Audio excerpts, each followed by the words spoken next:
permitir que as gerações contemporâneas, as novas gerações, defendam com ardor a liberdade e a democracia.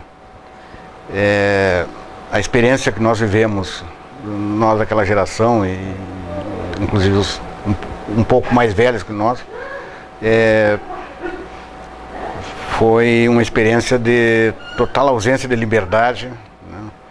E isso é fundamental para a condição humana, né?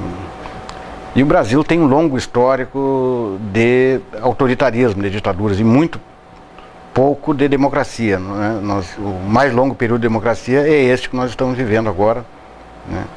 E eu acho que essa é uma oportunidade importantíssima, que os meios de comunicação estão propiciando às organizações sociais, né, os partidos comprometidos com a democracia, em discutir o que foi essa experiência da ditadura militar em 64.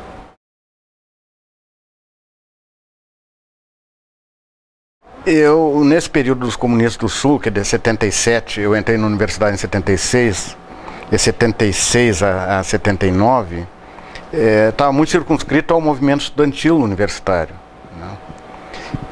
E foi a partir de 78 que nós começamos a nos relacionar mais com o movimento social fora da universidade, né? Buscar a organização de trabalhadores e de moradores de bairros. Foi desse movimento que surgiu a União das Associações Comunitárias, né? Foi uma iniciativa de um grupo dessas pessoas que buscou, junto às lideranças comunitárias, a ideia de se unir em uma entidade maior para reivindicar os seus direitos. E resultou na UAC, que aí está hoje, né? E que na época, inclusive, nós contribuímos em realizar talvez o primeiro e maior grande ato público contra a ditadura militar em defesa da democracia, que foi o ato da panela vazia no interior do Estado, me refiro a isso, né? No interior do Estado, eu não tenho notícia de outro ato maior do que o que nós realizamos na Praça Saturnino de Brito. Eu não me lembro se de 79, se eu não me engano, né? Foi um grande ato público, foi a grande manifestação de massa em Santa Maria, né? E que mobilizou todos os órgãos de segurança da ditadura à época, inclusive das Forças Armadas, né? Que mobilizaram algumas tanquetas, né, no entorno da quadra da Praça Saturnino de Brito. E a partir daí, eu acho que a nossa contribuição, quer dizer, passou a ser mais significativa para o processo de redemocratização do país, né? Quando nós saímos da discussão dos diretórios acadêmicos, né, para ir discutir com a sociedade e que dá esse resultado, como esse ato da panela vazia. Para mim isso foi simbólico, assim, como a organização da UAC e esse ato da panela vazia, que era um ato pela redemocratização do país, foi a culminância política daquele momento ali, né, contra a ditadura. E fora as outras atividades que a gente tinha cotidianamente. Como a nossa atividade, seja nos Comunistas do Sul, entre 76 a 79 e no MR8 a partir de 79, a nossa atividade era considerada ilegal, né? Mas nós não estávamos na clandestinidade, né? Nós atuávamos na sociedade porque nós atuávamos junto às entidades legais, né? Sindicatos, associações, né? Movimentos populares, que na época já começavam a se rearticular novamente no país, né? E nós fazíamos denúncias públicas e éramos, claro, muito perseguidos por isso. Vez por outra, o nosso pessoal era conduzido às delegacias, era detido, né? Eu mesmo fui por 2 ou 3 vezes detido na Polícia Federal, e aqui em Santa Maria e fora daqui também. E isso ocorria constantemente com o nosso pessoal, né? Mas era o preço que nós tínhamos que pagar para ter de volta o país para o povo brasileiro, para o povo poder falar e pensar o que, né, o que lhe é de direito, né? Esse foi o pior, foram os que pagaram com a vida ou foram mutilados, né, com muitos companheiros e companheiras que pagaram com a vida, né, por defender os ideais de democracia, ideais de liberdade, ou de uma sociedade mais justa, né, com a distribuição da riqueza equânime, né, e com o respeito do homem pelo homem, né. Esse foi o preço que nós pagamos e eu acho que foi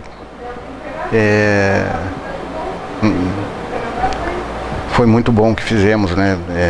E foi pouco, acho, até o que podíamos talvez ter feito mais.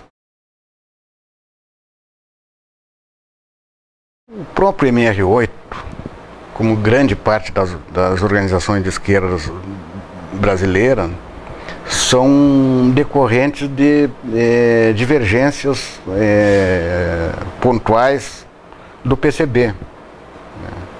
Boa parte das organizações de esquerda no Brasil são decorrentes, são oriundas do PCB. O MR8 era uma delas, era um grupo de estudantes universitários que em 68, se não me engano, romperam com o PCB e resolveram partir para a luta armada, né?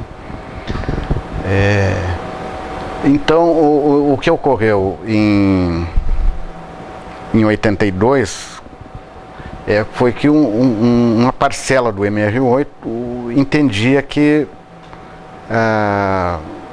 o partido dos comunistas era o PCB, né, e deveriam a ele retornar, à luz de uma visão de que o caráter das transformações no Brasil deveriam ser democráticos, né?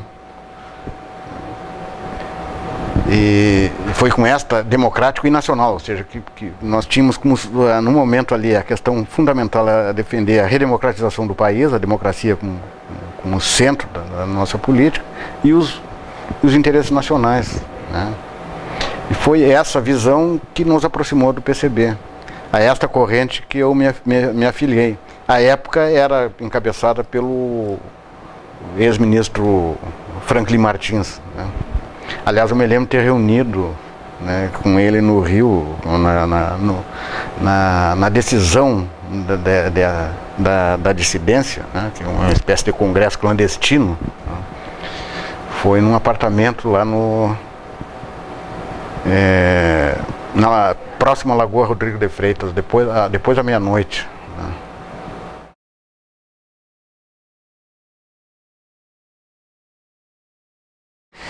A questão da organização sindical dos municipários, dos servidores municipais de Santa Maria, né, e a nossa interferência nisso, tem como base, claro, a formação política, né? O PCB foi, alguns dizem, a maior escola de formação política no Brasil, né? E nós já tínhamos dentro do PCB quadros com profundo conhecimento do sindicalismo no serviço público em todos os países do mundo, né? E essas pessoas que tinham esse conhecimento, eles repassavam isso, né? Seja através de publicações, seja através do contato político com essas pessoas, né? Então nós tivemos esse aprendizado.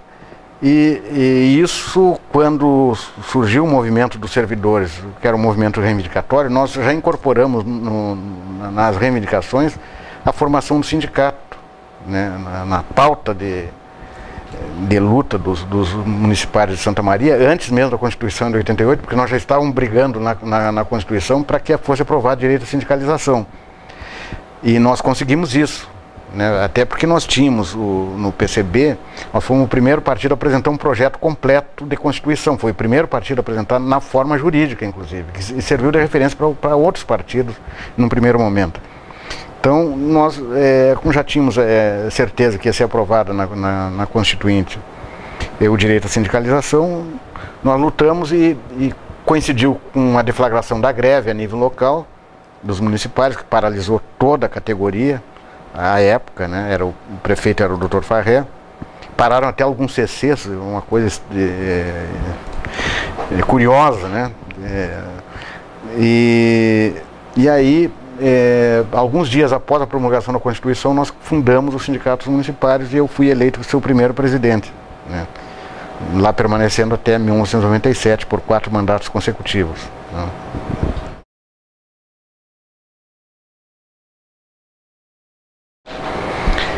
Eu entendo que quem cometeu crime contra a vida, né, e contra a liberdade, crime bárbaro como crime de tortura, deve responder por isso, né? Por outro lado, eu entendo também que a tortura não foi banida dos costumes policiais brasileiros, né? Quer dizer, ela continua acontecendo em muitas delegacias, em muitas atividades policiais, né? Por quê? Porque ainda sobrevive resíduo da chamada Política de Segurança Nacional, que orientou toda a política de segurança pública durante o período da ditadura, que via no povo brasileiro o inimigo interno, né? E que tinha que ser combatido ferozmente, né? Por todos os meios. E isso ainda tem resíduos disso na nossa política. Ainda que haja hoje uma mudança de mentalidade, né? Que haja uma qualificação maior das nossas polícias, mas ainda está muito presente, né? Essa visão do tropa de elite 1, né? Nas nossas delegacias, nas nossas polícias. Então eu acho que isso é que nós temos que tomar consciência como fundamental, ter como parâmetro o que foi a tortura, né, no Brasil, tomar como parâmetro para travar um combate sem tréguas agora, para banir ela do nosso país, né, das práticas policiais. Eu acho que isso é fundamental daqui para diante, né?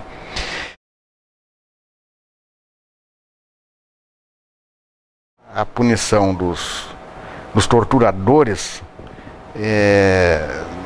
eu acho que isso nós não devemos tomar. Eu tomo como parâmetro o depoimento do deputado Sirquis, que sequer era do meu partido, mas foi um homem que participou da luta armada, participou do sequestro de um embaixador, né? Viveu mais de perto essa tensão com a ditadura, né? E eu tendo a concordar em parte com ele quando diz que, primeiro, eu acho que nós não devemos fazer isso com um instrumento de vingança, né? Mas sim um instrumento pedagógico para as novas gerações e para as futuras gerações, né? De que tortura nunca mais neste país, entendeu, né? Assim como ditadura nunca mais, né? Quer dizer, eu acho que esse é o fundamento desse debate que está havendo no país. Eu acho que isso deve estar acima de qualquer coisa, né? Quer dizer, o combate à tortura que ainda persiste nas práticas policiais, que a prática de tortura nunca mais se repita no país, na política, né? Em nenhuma circunstância, né? E que ditadura nunca mais, quer dizer. E eu acho que a punição maior é fazer os torturadores que ainda estão vivos, né, serem expostos à sociedade, assim como foi o Malhães esse, né, o tenente coronel, o coronel Malhães, coisa assim, mostrar quem são, o que são essas pessoas, até para nós podermos entender melhor como é que funciona o caráter, a psique, a mente de um torturador e do que levam, né, os detentores do poder nessas circunstâncias a determinadas práticas. Tem um outro depoimento importante de um homem que foi inclusive torturado, né? barbaramente, é o Benjamin, eu não me lembro. César. Não é o César, é o outro, Cid Benjamin, né? Há pouco também ele esteve na Comissão da Verdade, de frente com os torturadores, e ele acha que este é um momento importante na vida nacional para nós colocarmos essa gente frente a frente com a realidade da democracia, né?